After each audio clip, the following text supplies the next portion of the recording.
Hey all, welcome to Parker's Reef. On today's episode, we're going to chat to a professional fragger who cuts in the vicinity of 400 frags a day and see if we can gain a little insight into the process of fragging a scoly coral.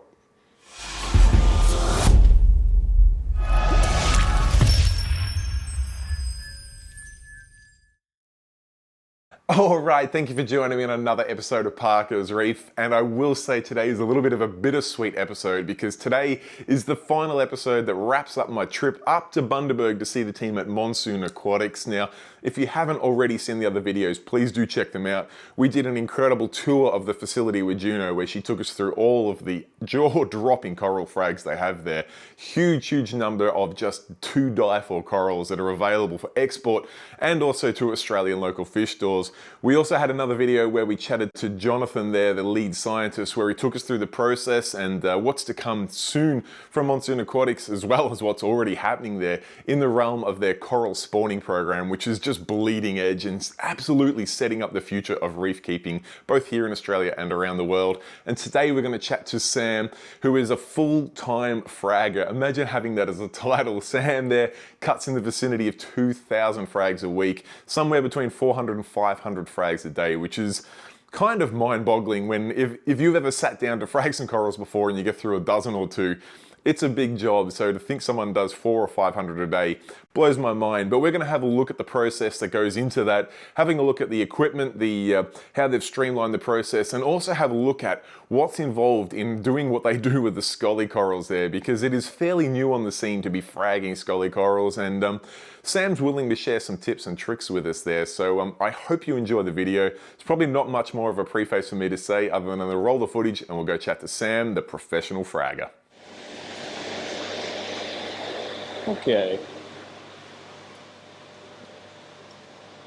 Some of the nice local talent, the Scolimia. Beautiful. And yeah, so really when we're fragging these, I guess the key priority is to cut them into sort of pizza shaped frags. Yes. Usually 4 to a small piece like this. Okay. And obviously I think you've got to keep that mouth on there for every piece, so once it's glued onto the plug, it can start to feed again pretty quickly and that mouth will start regrowing. Right. Also with scolies, they really don't like any exposed skeleton or bone or rock or any material at all. So we really try and get those edges nice and sort of cut nice underneath the flesh there. So it just allows a nice edge for the flesh to grow over. And no teeth or anything hanging out loose, because that won't allow the flesh to regrow. Okay. So scolies are pretty involved, and they require a bit of time and attention when we're fragging them. Nice. Yeah. Just run us through the setup you've got here. So we're running an inland saw, which, I mean, this is one of those pieces of equipment which is at a high end for a hobbyist, but it's probably just meeting barely scraping across the line for you guys here. I think you were saying before you do upwards of 500 frags a day on this piece, on this saw, which is pushing the boundaries of an inland saw. But you've made a couple of modifications to make the job a little bit easier. We generally chew through consumable parts. Like these little bits and pieces here. These upper drip guides here, the inserts, blades. You'd go through a few blades a week if you're doing 2,000 frags a week. And then every once in a while you've got to replace the whole upper wheel kit up here. So look, you run through the consumable parts, and then we use the saws pretty much like workhorses. We've also got a bit of a protective bit of heavy UN bag on the back here, plastic bag. Tape it down, and then you just turn it on and off like that with wet hands, salty hands all day long. And safety first. Safety first, and it protects the electrical pot inside the motor. So it actually works really well. We've had these bags on for about 7 months, the same bag. So once they're on, it's pretty easy to maintain them. That's nice. Run bit of RO water from up top here. So the inland saw normally comes with this little water reservoir that just clips on the back here, holds like maybe a cup of water. You've slightly upgraded that with a nice big solid feet of RO, so you can just keep fragging away all day there. And then to help with the drainage of the unit. It does have a drain tube at the bottom, but this one you've sat in the tub, plumbed in, so that drain water exits out and back out to the drain over there. Just so, again, you're not interrupted, you can keep doing your job. Yeah, and we'll just go all day. When it's set up like that, it's a lot easier now. Yeah, beautiful. Yeah, we've got the UV lights here. Yes. Helps us see the coral, the actual polyp, the flesh and everything a lot easier. Yep. And a couple of work lights as well, just to give us that bit more visibility. So the spotlights just so you can angle them so you don't have any sort of shadows and stuff to make sure you're cutting coral, not fingers. And then this is a bit that I learnt the most from was the UV light here, just so you can see the actual fluorescence of the pigments of the corals, and you can see what you're cutting and making sure you're getting individual heads and things like that. Obviously with Scollies we're cutting in the quarters, but some of the other pieces like your acans and stuff, you want to be able to see where those individual heads are. Exactly, yeah, because there's a lot of deceased polyps and stuff, and small polyps too, and if you really want to see which is which and be able to go outside the lines of them and really get the fine details like that. I guess also, we got a bit of a setup here with this tank here also. We just filled up with fresh salt water. This is for your corals, and we could put our cut frags back in here. Yep. So if you're doing several hundred frags, and you can put them back in here, and you can later on for gluing. Yep. It's just about streamlining the process for us because we do so many. You want to minimise your movements and stuff like that. Yeah, for the home hobbyist fragger that's doing a dozen frags, if you do it slightly inefficient, it doesn't matter. When this is your job, I was introduced to Sam, the fragger, that does all the fragging of this facility here, and obviously any little efficiency you can find is going to pay dividends quickly. Yeah, exactly. So all right. Well, I can show you how it works. Sure, man. We like to run the water, full noise water, and good running well today. Full noise, full revs. Yep. And, we'll start with this nice green one. Gloves too, guys. Very important, gloves. Yep. You will cut yourself if you don't wear gloves. Believe me.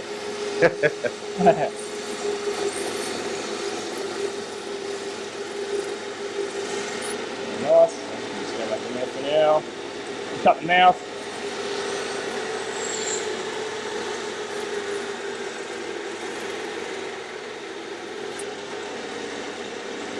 Okay. So Scollies.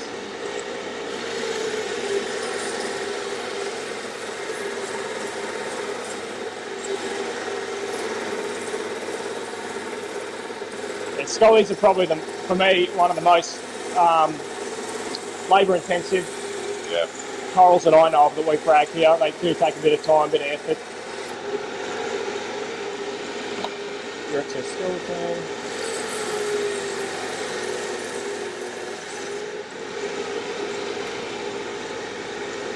Yeah. Really get that skeleton.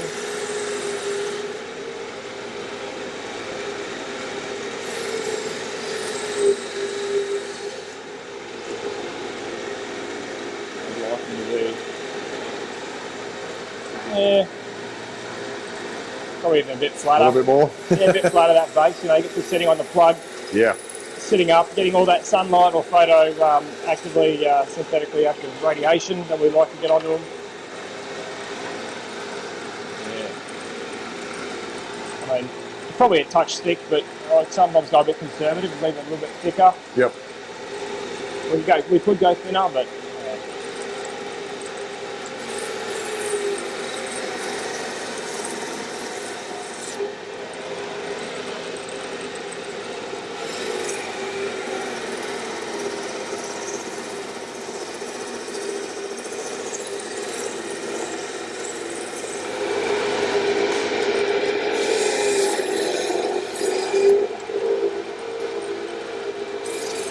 keep that mouth.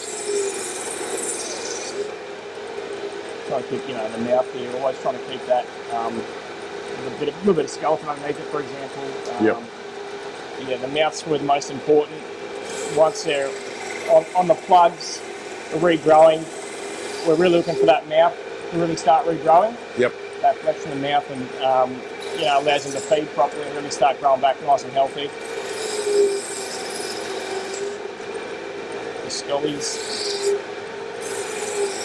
Similar to a fungia, for example, the same thing with the mouth. You cut it and you want it to grow back fully onto the plug. Yeah. And the water through the blades, just keep the blade cool, is that right? Yeah, so it doesn't injure the flesh of the polyp or anything there. Yep. Doesn't get too hot. All right, Sam, so in this tub here, you've got something a little bit special. Well, special to me, but it's kind of everyday practice here at Monsoon Aquatics. It's not just wild collected pieces that you guys frag and make multiple corals out of. When you've had a piece that's been in the facility for a while and it's healed up and it's grown and it's got out to be quite a large mini colony like these ones here, these guys are also in line for the soar as well, and you make frags from your frags, resulting in second, third, fourth, fifth, and so on generation frags that just keep on giving to the world of reef keeping. Yeah, exactly. We're just trying to basically have almost like a closed loop of stock replenishment in a way, I guess if you look at it that way. Yep. So these are, I think we call them second gen, but they could be third or fourth gen. You can see there's some babies regrowing on the frags. So we're just going to basically take them out and cut them again. Cut them a bit smaller, glue them back on, put them back in the system, and yeah, they could be ready for sale or they could be refragged again themselves. It's pretty handy. You probably won't recycle the plugs themselves. Yes. I'll probably say goodbye to them and use some new plugs. Just because they're getting a bit old and a bit dilapidated, I like to use new plugs. Sure. So we'll just start with a nice... Easy done. And with the A-cans, obviously, if you wanted to, you could cut around each individual head on those pieces there, but you tend to just give them a couple of heads on a tile just to help their healing process, just give them a little bit more potential for feeding. A bit faster, for them to regrow them, actually make them resellable. Yep. Something like a really high-value blasto, you could have a polyp you could have a frag this big, and we just harvest individual polyps. Yeah. If it's a really high-value, really beautiful blasto. Yep. Yeah. So, just it's important to probably really get as much of that ceramic plug off them as possible, if not all of it. Yep. You really want to get rid of all of it. You don't want to disturb any of the regrowth areas there as well. Yes. You want to try and harvest as much of that as possible. But yeah.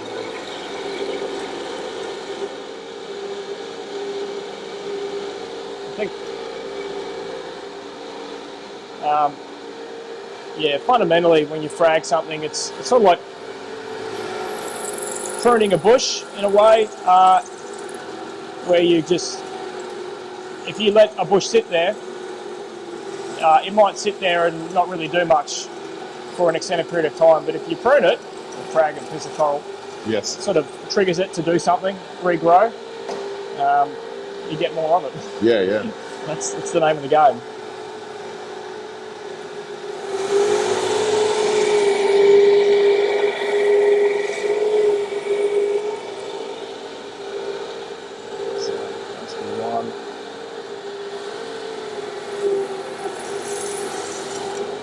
Yeah.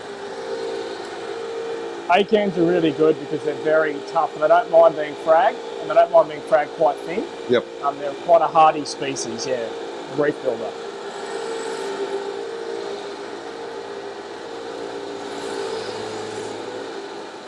We call them A-cans, but A-can Lord Howensis. Yes. Not any old A-can, not a Desh or Bauer.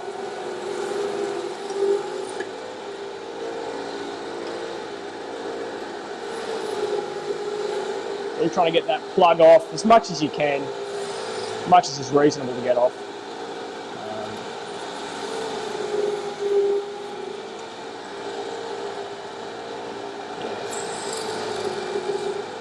You just want him to sit nice and flat on the ceramic tile again. Promote that regrowth and the size of the polyps.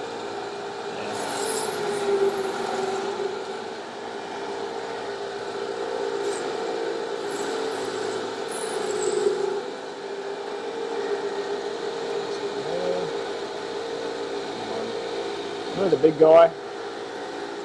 we call, I mean, this is just our mother colonies. It's the same thing as putting it on a frag plug, if you ask me, but it's just more surface area.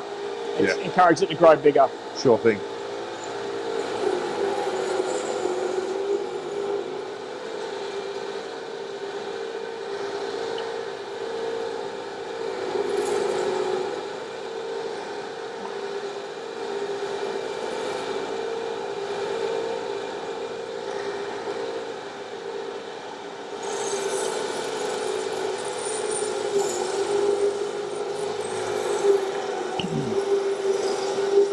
Acans, no matter how big or small, always try and go around the outside of the polyp. Yep. Always.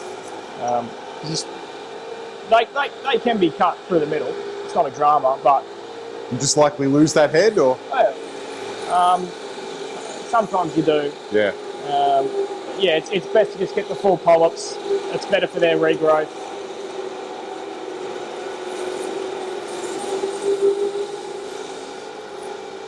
Baby there, right on the edge.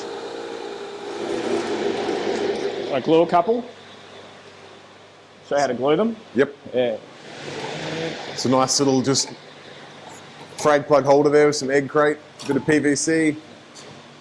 No need to reinvent the wheel.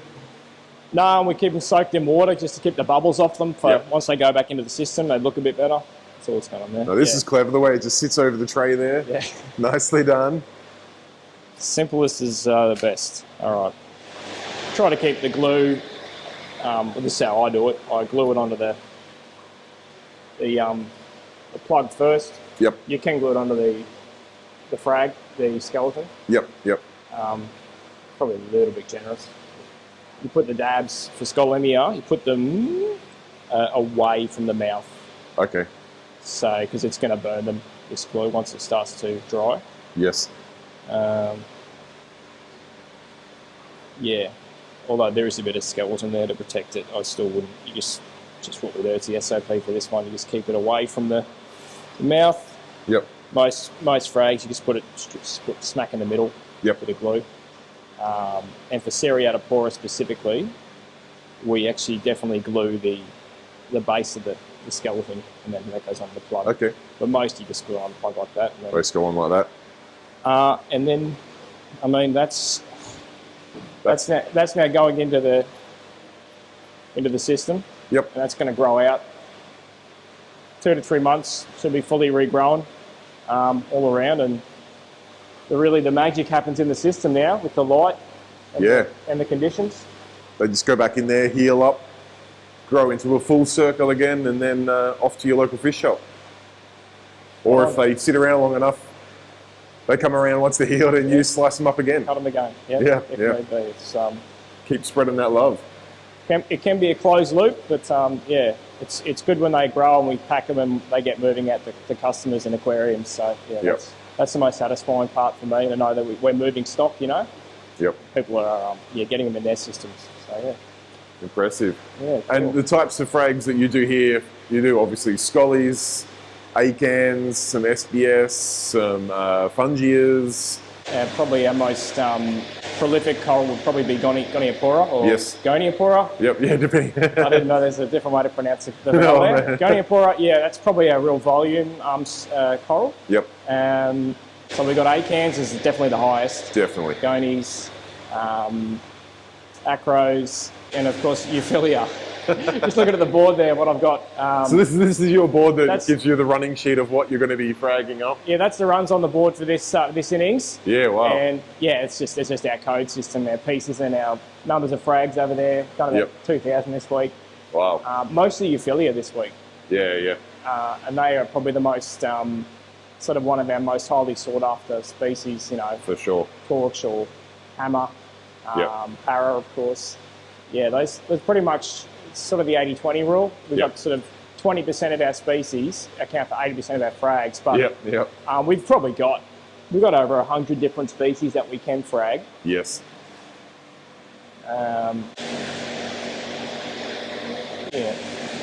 No shortage.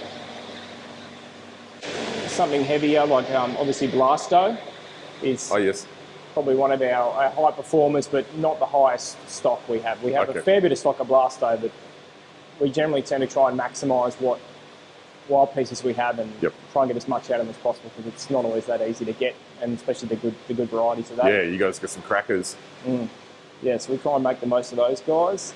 And oh look, yeah, there's heaps there, too many to name. But, yeah, and Monty, I guess, is another one. It sort of comes in and out of stock at the moment, Monty, but once you get some good pieces of Monty, you can get a lot of frags out of that. Yeah, I bet. Yeah, frags up nicely.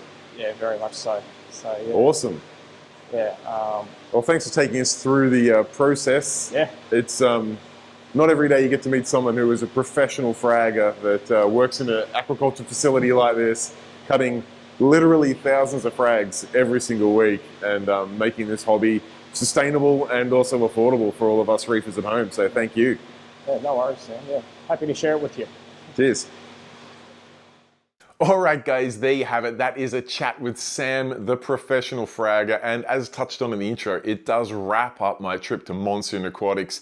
To be honest, as a reef freak, it was a holiday to die for, being surrounded by the hundreds of thousands of frags that Juno took us through the entire facility, getting the opportunity to chat to Jonathan, the lead scientist there, to see the future of our reef keeping industry around coral spawning and the incredible work they're doing there. Absolutely bleeding edge stuff, which was a true eye-opener. And of course, in today's episode, getting to chat with Sam and seeing what goes in and what the process is of fragging 2,000 corals a week, which is just mind-bending on its own, and gaining some insights into things like the fragging of Scoly corals, which is, to be fair, something fairly new on the scene, and Monsoon Aquatics have been getting some fantastic success with it, and we're willing to share some of those tips and tricks with us. Now, I will wrap the video up there, but as always, if you have any questions, comments, feedback for either myself, Sam, or the entire team at Monsoon Aquatics, please do pop in the comment section down below. And I would love for you guys to put all of your congratulations to Monsoon Aquatics in the comments down below. One, for letting me in the facility and to film and share with all of you guys at home, but also, and probably more importantly, to congratulate them on the work they are doing, both on the fragging side and the spawning side, just making this hobby just find another gear and take us into the future, which I, as a reef freak, truly enjoyed and had a ball being there. Anyway, guys, I will wrap the video up there. Thank you so much for watching, and until next time, stay safe, keep reefing. Cheers, bye.